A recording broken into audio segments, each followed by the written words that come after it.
everybody, my name is Nozibele Kamganamaya. Welcome to my YouTube channel. Thank you guys so much for your support. Thank you for tuning in. I wanted to do this very quick video, and it was all inspired because this time last year we lost one of our cars. Okay, so school wakes up early morning to go for a cycle, and then I was still fast asleep because I've already told you that I am not a morning person. Anyway, so he comes back like really. It was such a commotion. I didn't even realize what was going on. Well, at first I thought there was a burglary happening in the house because he was calling after my name like Nazi, Nazi. And I'm like, what the hell is going on?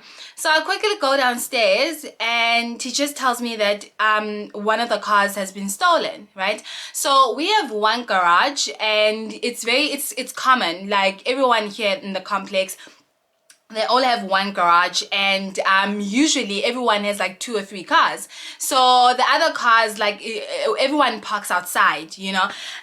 So he tells me like one of our cars has been stolen, and I'm like, what the hell are you talking about? One of our cars is stolen. I was going out, I saw the gate opened, and when I looked at the driveway, like the car is gone.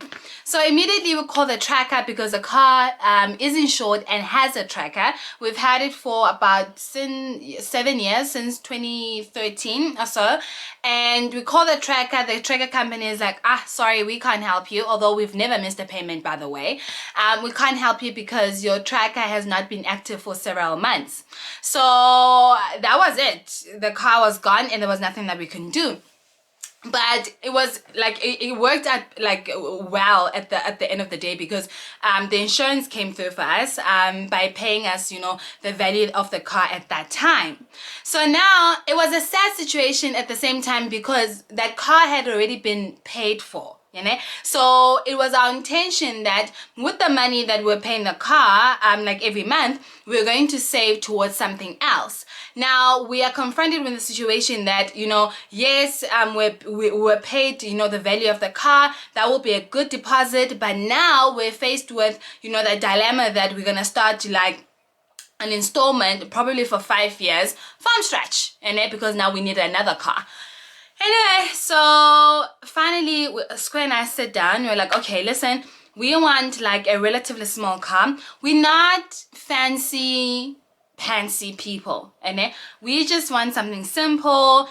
In any case, we want a car that School is going to be able to travel with. School travels a lot, and so we want a car that is very much economic, efficient, low in fuel, and that has a low installment as well. Okay, so we look around. Hey guys, I guess it's because we haven't bought a car for quite some time, and because when we started looking around, we were shocked at how expensive cars are. And don't be fooled, those little spiky, those little i10, i20, don't, those things are very expensive. Okay, so as we're about to give up, we're thinking to ourselves, no, let us try one more dealer, and then let's go back to the drawing board. Ne? So we go to this one dealer, and just as we get in, we see a car that we've loved for quite some time, but we're like, no, we can't afford this car because it's out of our range. Okay, so any case, but we asked this consultant just for exercise purposes to go and look at the numbers and then come back to us and put up a proposal, okay, just for interest sake. And then it comes back to us, and then we look at the numbers, we're like, oh, okay, this is fairly not bad, and then we can afford this. And then like that's how we got, you know, the relatively new car. Okay, everyone is excited, we're taking out the card of the dealer.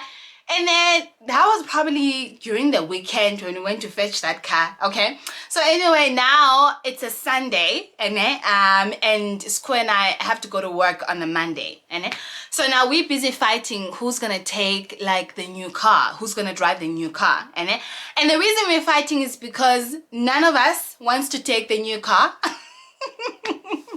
This is crazy. None of us want to drive the new car to work or anywhere for that matter. And I believe that I should take, you know, I should use the old car, the second one that was not stolen, and School needs to now take the new car. And School thinks, no, he should use the old car, I should use the new car, blah, blah, blah, blah, blah. And the reason why we were not as excited, or everything kind of like overshadowed the purchase of the new car, was because For some reason, we did not want this purchase to make people look at us any kind of way. Or look at us differently. Oh, now they have a new car, where now they have money, yo, the book sales must be going very well because now they bought a new car and all those type of things. I know it's crazy, but just listen to the rest of the story. So we're both feeling some kind of way. We don't want, our colleagues, our friends, to think of us differently because of this new car and think that we have money or think that we have change and all sorts of things. Anyway, I lost the debate and then I lost the argument because at the end of the day, I had to come to my senses that for travel purposes, this does not make sense. As I told you, Usku travels a lot. Anyway, I take the car to work on the Monday. And the very same thing I was afraid was going to happen, it happens. Okay, so my colleagues see the car and they go hysterical. Oh my word, you bought a new car, it's so beautiful. It goes on and on and on. The first thing that comes out of my mouth was, it's not a new car. We bought it from a dealer. It was a demo. And then I go on and on about how much it was, how much installment are we paying, how much insurance. Guys, looking back at that moment, I'm thinking to myself, why did I do that? Why did I feel the need to explain my situation and my my circumstances regarding the car to my colleagues and to my friends? It was not necessary. Why did I feel the need to shrink myself, particularly when it comes to that car, so that I can make everyone comfortable and not to think some kind of way about me, my family, and our situation, right? And I guess that this is where the inspiration behind this video is coming from, is that very, very common, there are people like me out there. There are situations where God has blessed you with something and you feel bad about it and you feel some kind of way about it because you do not want to seem as, the outcast out of a group. You do not want people to see you differently because of this blessing. Now, something that is supposed to be, a joyous moment, something that is supposed to be celebrated, ends up being the very same thing that brings you so much stress, because, as I said, you don't want people to look at you differently. I wanted to share 3 things that I have been learning in this journey, with the hope that if you are this person, or if you know someone that is quite similar, it may help them as well. The first thing that I am trying to really shift my mind into is, we deserve the best of what life has to offer. Okay, we deserve the best of what life has to offer. So I understand that, past experiences, current circumstances, and to some extent the environment that we are exposed to have programmed us to think that no, everything has gone wrong. So why would we think this particular thing is going to go right? We often reason this thinking around, no, galok, I have to be realistic because galok, I cannot afford this. So why would I think at the end of the day, this is what I'm worth? Okay, I deserve to have this.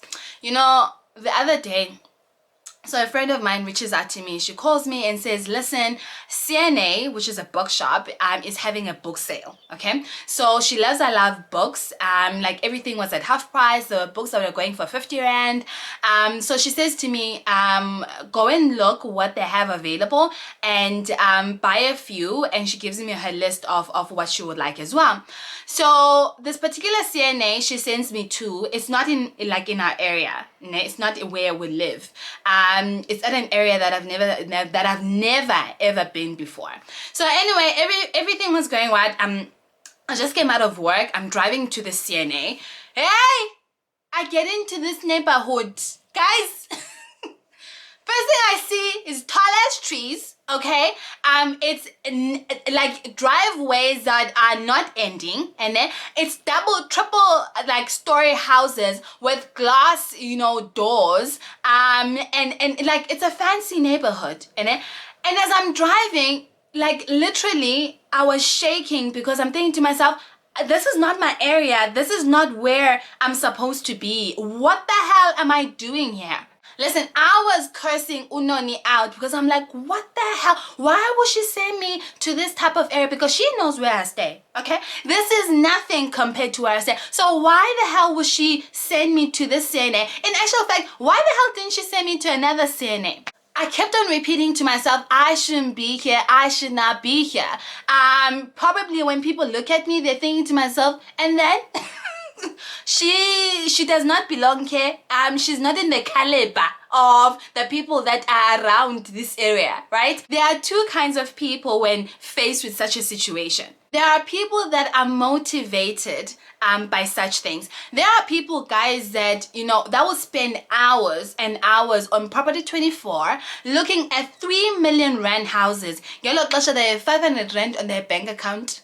And they even have the audacity to say, Bana, a 30 million rand or 3 million rand house is not expensive. Oh no, 30,000 rand is not expensive. Yeah, I could probably afford it. 500 rand. I had a friend who used to do this quite a lot. Not only would she go into Property 24, but she would go to an extent, but she will like spend her whole weekend going around like some of the fanciest neighborhoods in Port Elizabeth, looking at houses she could not afford at that particular time. And she used to say, oh no, it's such a stress reliever because I always see myself in those houses and don. And then there are my kind. There are my kind that get stressed out by those situations, because to me it is a reminder of something that I cannot afford, or a house that I cannot afford at that particular time, and a house that I'm thinking to myself, I don't think I could ever even afford. And then, because let me make an example. Looking at a 3 million rand house, you're probably gonna pay like 30K, a month. And then obviously depending on the neighborhood, the taxes, the water rates, the electricity. So you're probably gonna pay around 40K towards a house and its utilities and its upkeep every month. So if you're gonna pay 40,000 rand a month towards a house, how much are you going to get paid? Like, how much of your salary must you have to afford 40,000 rand a month? And then, so that's my kind of thinking. But sweetie, like, how many years will it take me to get to that point where I can afford a 40,000 rand house every month? As I said, I get stressed out. Let me tell you another story. A friend of mine here in Joburg. So this one weekend we off to see her. So we've been to her house before, but this particular day she gives us a different address. We didn't think anything of it, and I was like, okay, let's just go with the flow, because we're probably meeting her at a mall, we're probably meeting her at a friend's house, whatever. It is what it is. So we started seeing there's something fishy about the whole situation when we arrived at the location that she sent us, and it was like a huge like security gate. And we're thinking to ourselves, what the hell? And is she visiting a friend or whatever? So we passed the security gate. Guys, I've never seen houses like that in my entire life. Probably only on TV and only on magazines, but I've never face-to-face seen such beautiful houses ever. So anyway, we're parking in front of her house, which is equally as beautiful, by the way. And I am busy cursing it out. And I'm thinking to myself, fool, you know damn well that my wretched ass should not be in these type of neighborhoods. Why the hell would you not warn me so that I can gather myself? It finally dawned on me that she had bought a new house, right? So anyway, we have lunch, we have a good time. We tour the house, beautiful, beautiful house. And then the funny thing, she says to me now, oh, listen, let's take a walk. There's a house around the corner that they're selling. So let's see how much they're offering. It will be nice to see how the house looks like inside. And I'm like, I'm not gonna go to view that house, because to me it's a reminder that I can't afford that house. house. So why would I go through the painful exercise of actually going out there and viewing a house that I do not afford? And then the reason I'm saying this is that I need to shift my thinking. I need to shift my thinking that my current circumstances should not overshadow some of the best things that are yet to come in my life. It should not overshadow the fact that I could be viewing a multi-million rand house, a 3 million rand house, and envision myself in that multi-million rand house. It shouldn't be stressing me out because I also deserve to be in that house. My vision, my motivation should come from viewing that house that, oh, I actually need to work hard so that I can, see myself in this type of house. So I just want to remind you that you deserve the best of what life has to offer. And please do not ever forget that. Do not let your current circumstances blind you in terms of what the future could hold for you. The second thing that I wanted to share is stop expecting the worst out of every situation. And I'm saying this because I'm one of those people, and everything has gone wrong, as I've said. So why would I expect everything to suddenly, shift and go right? The other day, I am busy on social media, on Facebook. So I come across this very nice, lovely, post by a male partner, like a husband. He's basically appreciating his wife, and so that post like went viral. He was really pouring his heart. It was the sweetest thing ever, right? So I was smiling from ear to ear when I was reading that message, right? Because I appreciated, you know how sometimes our husbands can be like, it's very hard to get that emotional side of them. Anyway, so it all inspired for me to go to the comments because I was going to comment as well, and I saw a lot of male partners also doing the same, like appreciating their wives, tagging their wives or partners or girlfriends, whatever the case may be. So I'm about to comment. Mos, there's always a rotten potato in every bag. Yeah, yes, Mos. Always that one, that special one, or the one when you cook it, it does not cook, or it never goes soft. It's always hard. There's always that one potato. And so I'm reading this one comment where someone goes, oh, don't worry, it will end in tears. Oh, Bobby is a dog in the complex. Why you gotta be like that? Is our society so rotten and so broken that it always expects the worst? It can't even recognize moments of the most purest love. And the reason why I'm mentioning this is because there are people like me, and many people on social media, not only even on social media, just in life in general, that love, openly, that love publicly, that never shy away from expressing how they feel, particularly about their partner, right? And then seeing such type of things also go into our heads, right? Because now if you say, oh no, don't worry, it's going to end in tears, it's a constant thing that plays in our minds, but oh, okay, no, then I shouldn't be, showing this much affection, or I shouldn't be doing this just in case, this doesn't go right. You're already expecting the worst. And this, it does not only translate in terms of relationship or friendships, or when it comes to, it translates in all spheres of life. Whether it's a job, whether it's a business venture, whatever case may be, you start something and you're already dealing with the after effect of when it's going to go bad. I do not want to be that person anymore. I don't want to be the person that always expects the worst to happen. I want to give my all in all spheres of my life. Because at the end of the day, I want to look back and think to myself, you know what? I gave it my all. I don't want to look back and think to myself, oh, maybe I should have done this. Maybe I should have done that. Maybe I could have, done this better. No. I do not want to have regrets whatsoever. I do not want to live my present in the past.